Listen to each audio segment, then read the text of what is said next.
तो hello guys, welcome back to my YouTube channel. तो इस वीडियो में हम मोस्ट रिपीटेड क्वेश्चन की सीरीज चला रखी है हमने। ठीक है, जो एसएससी और रेलवे के जो मोस्ट रिपीटेड क्वेश्चन है जो भी 2025 में एग्जाम हुए थे, उसमें जो 3 से 4 जो रिपीटेड क्वेश्चन है उसको हमने इस वीडियो में कराने का प्रयास किया है। और हर क्वेश्चन में एक्स्ट्रा इन्फॉर्मेशन भी दे रखी है जो नेक्स्ट आने वाले एग्जाम में आपके लिए बेनिफिशियल हो सकती है। ठीक है, ये only important for next exam के लिए। ठीक है, जो आने वाले सभी एग्जाम है, एसएससी हो, सीजीएल हो, बैंक हो, सीपीओ, सभी एग्जाम्स के लिए इंपॉर्टेंट बन सकती है। ठीक है, तो चैनल पर नए हो तो चैनल को सब्सक्राइब, वीडियो को लाइक कर देना, क्योंकि इसमें हम आपको 100% मोस्ट रिपीटेड क्वेश्चन कराने का प्रयास करेंगे जो नेक्स्ट आने वाले एग्जाम में आपके लिए बेनिफिशियल कर सकते हैं। ठीक है, तो बिना देर के वीडियो को स्टार्ट करते हैं। तो हमारा पहला क्वेश्चन पूछा गया था, महिला प्रीमियम लीग जिसे WPL के नाम से जाना जाता है, वुमेन प्रीमियम लीग 2025, इससे क्वेश्चन पूछा गया था। ठीक है, तो क्वेश्चन था वुमेन प्रीमियर लीग 2025 का फाइनल किसने जीता था? तो इसका आंसर था मुंबई इंडियंस ने दिल्ली कैपिटल्स को 8 रनों से हटाकर अपना दूसरा खिताब जीता था। कभी कभी ये पूछ लेता है कितने रनों से जीता था, और इसमें कभी कभी उपविजेता टीम भी पूछ लेता है किसको हराया था। तो दिल्ली कैपिटल्स, मुंबई इंडियंस, ऐसे भी इंपोर्टेंट बन सकते हैं। और इसका जो इंपोर्टेंट ये भी बन सकते हैं कौन सा संस्करण है। तो WPL एक कौन सा संस्करण है? तीसरा संस्करण है। WPL के पहले सीजन 2023 में हुआ था, जिसका विजेता कौन था? अपने मुंबई इंडियंस था। ठीक है, दूसरे सीजन 2024 की विजेता रॉयल चैलेंजर्स बेंगलुरु है। ठीक है, RCB है। ठीक है, नेक्स्ट क्वेश्चन देखेंगे हम। हमारा नेक्स्ट क्वेश्चन पूछा गया था, वो पूछा गया था भारत के नियंत्रण वह महालेखा परीक्षक जिसे CAG कहते हैं, कंट्रोलर एंड ऑडिटर जनरल, इससे क्वेश्चन पूछा गया था। क्वेश्चन था हमारा 2025 में भारत के वर्तमान नियंत्रक और महालेखा परीक्षक कौन है? तो इसका जो आंसर था वो श्री के संजय मूर्ति था। ठीक है, कभी कभी ये पूछ लेता है कि इन्होंने अपना जो कार्यभार कब से स्टार्ट किया था। तो 21 नवंबर 2024 को इन्होंने अपना कार्यभार संभाला था। और अगर आप इम्पोर्टेंट फैक्ट अगर आप देखना चाहोगे तो आप देखोगे कि भारतीय संविधान के अनुच्छेद 148 के तहत CAG की नियुक्ति राष्ट्रपति द्वारा की जाती है। और CAG का कार्यकाल या तो 6 वर्ष मान लो, अगर 65 वर्ष हो जाते हैं तो वो जल्दी भी रिटायर हो सकते हैं। तो ठीक है, 6 वर्ष या 65 वर्ष की आयु जो पहले हो वही उनका कार्यकाल होता है। ठीक है, नेक्स्ट क्वेश्चन देखेंगे हम। हमारा नेक्स्ट क्वेश्चन पूछा गया था, वो पूछा गया था भारत की पूर्वी तट रेखा ईस्टर्न कोस्टल लाइन से क्वेश्चन पूछा गया था। क्वेश्चन पूछा गया था पूर्वी तट रेखा भारत के किन किन राज्यों को जोड़ती है? तो इसका आंसर था भारत के पूर्वी तट पर मुख्य रूप से 4 राज्य स्थित होते हैं। पश्चिम बंगाल हो गया, ओडिसी, आंध्र प्रदेश और तमिलनाडु हो गया। ठीक है, आप मैप को ऐसे ऐसे बनाओगे तो आप देखोगे कि एक तो उड़ीसा उड़ीसा मतलब पश्चिम बंगाल इधर पड़ता है, और उड़ीसा ये सारे नीचे स्थान पर पड़ते हैं। ठीक है, और अगर इम्पोर्टेंट फैक्ट देखोगे तो आप देखोगे पूर्वी तट को स्थानीय रूप से उत्तरी सरकार या ओडिशी, आंध्र और कोरोमंडल के नाम से भी जाना जाता है। भारत की सबसे लंबी तट रेखा वाला राज्य एकमात्र गुजरात है जो पश्चिमी तट पर स्थित है। आप देखोगे, अगर मेघ में मैं बताता हूँ आपको, ये होगी। ठीक है, इधर देखोगे आप सबसे सर्वाधिक मात्रा में है। ठीक है, अंतर्राष्ट्रीय सीमा लगाने वाला भी ये राज्य है और सबसे लंबी तट रेखा भी ये लगाता है। ठीक है, नेक्स्ट क्वेश्चन देखेंगे हम। अगर नेक्स्ट क्वेश्चन जो पूछा गया था रिपीटेड की श्रेणी में, आप देखो जो पाइका विद्रोह, इससे भी कभी कभी क्वेश्चन पूछ लेता है। तो क्वेश्चन पूछता है पाइका विद्रोह कहाँ हुआ था? ठीक है, तो यह विद्रोह उड़ीसा में 1817 में हुआ था। कभी कभी तो पूछ लेते कहाँ हुआ, तो उड़ीसा में। डेट पूछ ले तो 1817 में हुआ था। और किसके नेतृत्व में हुआ था? कभी कभी ये तीनों अलग अलग टाइप में ऐसे ऐसे क्वेश्चन पूछे जाते हैं। तो इसका नेतृत्व किया ने बख्शी जगबंधु ने इसका नेतृत्व किया था। ठीक है, ये 3 इंपॉर्टेंट क्वेश्चन बन सकते हैं जो मैंने बता दिए। और अगर इंपॉर्टेंट फैक्ट देखोगे तो आप देखोगे ये ब्रिटिश इंडिया कंपनी के विरुद्ध एक सशस्त्र विद्रोह था। ठीक है, ये एक राष्ट्रीय विद्रोह नहीं था, एक सशस्त्र विद्रोह था। ये भी कभी पूछ लेता है। ओडिशा सरकार ने केंद्र की मांग की थी कि इसे भारत का प्रथम स्वतंत्रता संग्राम घोषित किया जाए। ठीक है, कभी कभी क्या होता है कि जो एग्जामिनर क्वेश्चन पूछना चाहता है तो वो एक शिफ्ट में क्वेश्चन न देकर उसके 4 ऑप्शन दे देता है और पूछ ले इसमें से कौन सा कथन गलत है। तब ये सारे इंपोर्टेंट फैक्ट आपके इंपोर्टेंट बन सकते हैं। ठीक है, नेक्स्ट क्वेश्चन देखेंगे हम। तो मैं नेक्स्ट क्वेश्चन पूछा गया था जो रिपीटेड के अंदर, वो पूछा गया था चीन की बेल्ट एंड रोड इनिशिएटिव जिसे BRI के नाम से जाना जाता है। ठीक है, इससे क्वेश्चन पूछा गया था। तो क्वेश्चन था हाल ही में किस देश ने BRI से हटने का फैसला लिया है? तो इसमें पनामा ने फरवरी 2025 में इससे हटने का फैसला लिया है। और नेक्स्ट जो इसी से क्वेश्चन पूछा जा सकता है BRI से कि मई 2025 में किस दक्षिणी अमेरिकी देश ने BRI में शामिल होने की घोषणा की थी? हटने की पनामा ने 2025 फरवरी में की थी, लेकिन जुड़ने की कौन से देश ने की?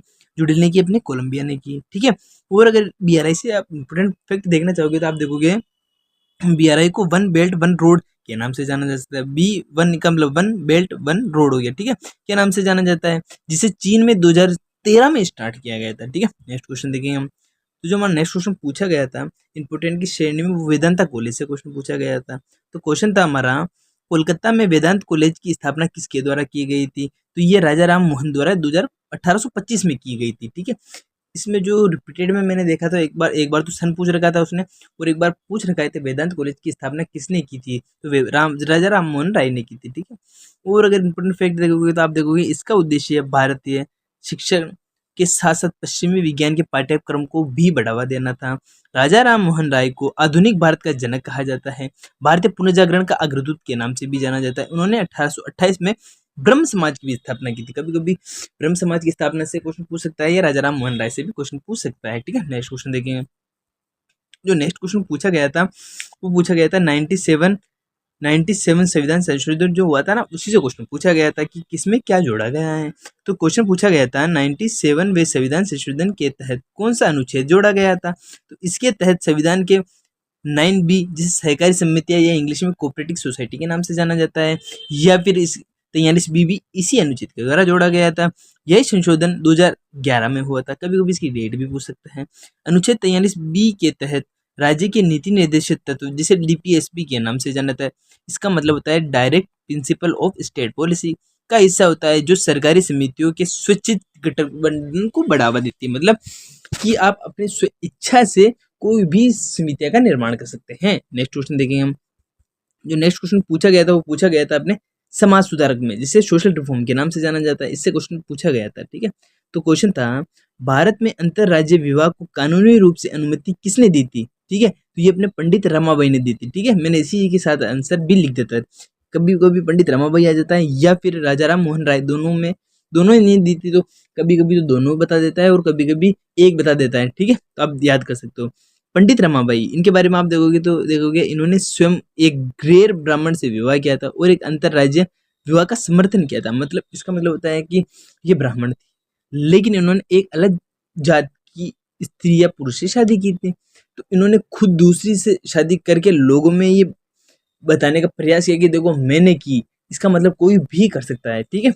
और अगर इम्पोर्टेंट फैक्ट अगर आप देखोगे तो आप देखोगे राजा राम मोहन राय इन्हें आधुनिक भारत का जनक कहा जाता है। इन्होंने मुख्य रूप से सती प्रथा उन्मूलन का मतलब समाप्त करने के लिए 1829 में प्रयास किया था।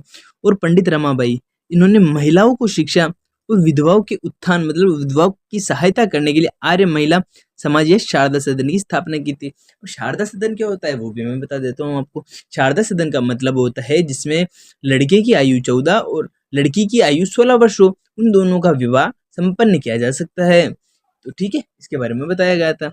नेक्स्ट जो क्वेश्चन पूछा गया था हमारे, वो क्वेश्चन पूछा गया था अपने कंप्यूटर विज्ञान से, क्योंकि आप देखते हो कि रेलवे के अंदर कभी कभी आप रिपीटेड की श्रेणी देखते हो तो उसमें कंप्यूटर के क्वेश्चन भी पूछे जाते हैं। तो क्वेश्चन पूछा गया था, इनमें से कौन सा कंप्यूटर के सीपीयू का भाग नहीं है? तो उसमें से तीन जो ऑप्शन थे वो सीपीयू के भाग से क्वेश्चन पूछे गए थे, लेकिन मात्र एक ऐसा ही आंसर दे रखा था जो उसका भाग नहीं था, तो वो उसका आंसर था। तो आप देखोगे कि जो सीपीयू उसके पार्ट कौन कौन से होते हैं वो देख लो आप। दिए गए विकल्पों में जो दिए गए थे इसमें कीबोर्ड या माउस जैसे इनपुट डिवाइस अक्सर विकल्प में होते हैं जो आंसर नहीं होते हैं, ठीक है। इसका जो भाग होते हैं वो होते हैं एक ALU, इसका मतलब होता है अर्थमेटिक लॉजिक यूनिट, और CU का मतलब होता है कंप्यूटर यूनिट, और मेमोरी यूनिट। तीन भाग होते हैं जिसमें आप देखोगे ALU का मतलब होता है जो गणितीय संकल्पनाएं होती है वो इसके द्वारा की जाती है, और जो CU है इसके द्वारा जो एक दूसरे के बीच में जो तालमेल उठाने का कार्य इसके द्वारा किया जाता है, और जो मेमोरी यूनिट होता है ये दूसरी चीज़ों को स्थायी करने के लिए यूज़ में किया जाता है, ठीक है। इंपॉर्टेंट फैक्ट में अगर आप देखोगे तो CPU इसका मतलब होता है कंट्रोल प्रोसेसिंग यूनिट, इसे कंप्यूटर का मस्तिष्क कहा जाता है। ये कंप्लीट हो गया। ALU का मतलब होता है अर्थमेटिक लॉजिक यूनिट, मैंने बताया था ना अभी, ये गणितीय गणनाएं और तुलना करने में सहायता प्रदान करता है। CU का मतलब होता है कंट्रोल यूनिट, ये कंप्यूटर के सभी भागों के बीच तालमेल बिठाने का भी कार्य करता है। नेक्स्ट क्वेश्चन देखेंगे हम। जो नेक्स्ट क्वेश्चन जो पूछा गया था हमारे, वो पूछा किससे गया था? अपने आर्ट एंड कल्चर से क्वेश्चन पूछा गया था, क्योंकि आप देखते हो कि एसएससी और रेलवे के अंदर आर्ट एंड कल्चर से सर्वाधिक मात्रा में क्वेश्चन पूछे जाते हैं। तो क्वेश्चन पूछा गया था दक्षिण भारत के मंदिरों में पाए जाने वाले सिद्धि जैसी आकृति अलंकृत प्रवेश द्वार को क्या कहा जाता है? तो उसे गोपुरम कहा जाता है। अगर गोपुरम की और इम्पोर्टेंट अगर आप जो चीजें देखना चाहोगे तो आप देखोगे दक्षिण भारतीय मंदिर निर्माण शैली को द्रविड़ शैली के नाम से जाना जाता है। दैसे दक्षिण, दैसे द्रविड़ शैली, इसे याद रख सकते हो आप, ठीक है। और मंदिर के मुख्य गर्भगृह को ऊपर स्थित मीनार को विमान के नाम से कहा जाता है, जबकि बाहर जो प्रवेश द्वार होता है उसे गोपुरम के नाम से भी जाना जाता है। तो आगे वाले को क्या कहते हैं अपन? मीनार, और पीछे वाले को अपन गोपुरम के नाम से जाना जाता है। ये दो इंपोर्टेंट जो भी फैक्ट याद कर लो। और दक्षिण भारत के मंदिर को द्रविड़ शैली के नाम से भी जाना जाता है, ये भी याद कर सकते हो। नेक्स्ट क्वेश्चन देखेंगे हम। जो नेक्स्ट क्वेश्चन जो पूछा गया था हमारे पूछा मैं बताता हूँ आपको। नेक्स्ट क्वेश्चन जो पूछा गया था अपने, वो पूछा गया था अपने प्राचीन इतिहास से क्वेश्चन पूछा गया था, क्योंकि एशियन हिस्ट्री से बहुत कम क्वेश्चन पूछते हैं, लेकिन कभी कभी पूछ लेता है, जिसमें ये 2 या 3 बार मैंने देखा था पूछा गया था। इसमें पूछा गया था प्राचीन काल में भुक्ति शब्द का अर्थ क्या होता है? तो भुक्ति शब्द का अर्थ होता है प्रशासनिक विभाग, ठीक है, या प्रांत या राज्य भी मान सकते हो, उनका प्रशासनिक विभाग हो गया। और अगर इंपॉर्टेंट फैक्ट अगर आप देखोगे तो आप देखोगे गुप्त साम्राज्य के दौरान साम्राज्य को कई प्रांतों में विभाजित किया जाता था, जिन्हें भुक्ति के नाम से जाना जाता था। भुक्ति के राज्यपाल का जो प्रमुख होता है तो उसे उपरिक्त के नाम से जाना जाता था, और भुक्ति को आगे जिलों में विभाजित किया जाता था, जिन्हें विषय के नाम से जाना जाता था। तो आप इसे याद रखो, जो जिलों में विभाजित किया जाता था उन्हें विषय, और जो प्रांतों में विभाजित किया जाता है उन्हें भुक्ति के नाम से जाना जाता था, ठीक है। नेक्स्ट क्वेश्चन देखेंगे हम। नेक्स्ट जो हमारा क्वेश्चन पूछा गया था वो वर्चुअल मेमोरी से क्वेश्चन पूछा गया था। ये भी एक कंप्यूटर का क्वेश्चन है जो रेलवे में अक्सर पूछा जाता है। क्वेश्चन था वर्चुअल मेमोरी का प्राथमिक उद्देश्य क्या होता है? तो आप देखोगे वर्चुअल मेमोरी का प्राथमिक उद्देश्य कंप्यूटर को RAM रैंडम एक्सेस मेमोरी में भौतिक रूप से उपलब्ध मेमोरी से अधिक मेमोरी का उपयोग करने में हमें सक्षम और सहायता प्रदान करता है। अगर इम्पोर्टेंट फैक्ट अगर आप देखोगे तो आप देखोगे यह हार्ड डिस्क के एक हिस्से को अस्थायी रैम के इस्तेमाल के लिए सहायता प्रदान करता है। इसे लॉजिकल मेमोरी के नाम से भी जाना जाता है। यह बड़े सॉफ्टवेयर जैसे प्रोग्राम को चलाने में सहायता प्रदान करता है, जो उपलब्ध रैम को आकार में थोड़े बड़े होते हैं, ठीक है। नेक्स्ट क्वेश्चन देखेंगे हम। जो हमारा नेक्स्ट क्वेश्चन पूछा गया था वो पूछा गया था भारत में बेरोजगारी दर, जो अनएम्प्लॉयमेंट रेट है ना, उससे क्वेश्चन पूछा गया था। क्योंकि जो एसएससी रेलवे हमेशा बेरोजगारी से क्वेश्चन पूछ लेती है, क्योंकि उसी ने तो अपने को बेरोजगार कर रखा है। तो क्वेश्चन था हमारा भारत में बेरोजगारी की दर कितनी है? तो इसका जो क्वेश्चन था अप्रैल 2025 में जारी किए गए पहले मासिक सर्वेक्षण के आंकड़ों के आधार पर भारत में अभी तक मासिक बेरोजगारी वो 5.1% है। और अगर इम्पोर्टेंट फैक्ट देखोगे किसके द्वारा जारी किया जाता है, तो आप देखोगे भारत में बेरोजगारी के आंकड़े के मुख्य रूप से NSO द्वारा जारी किए जाते हैं।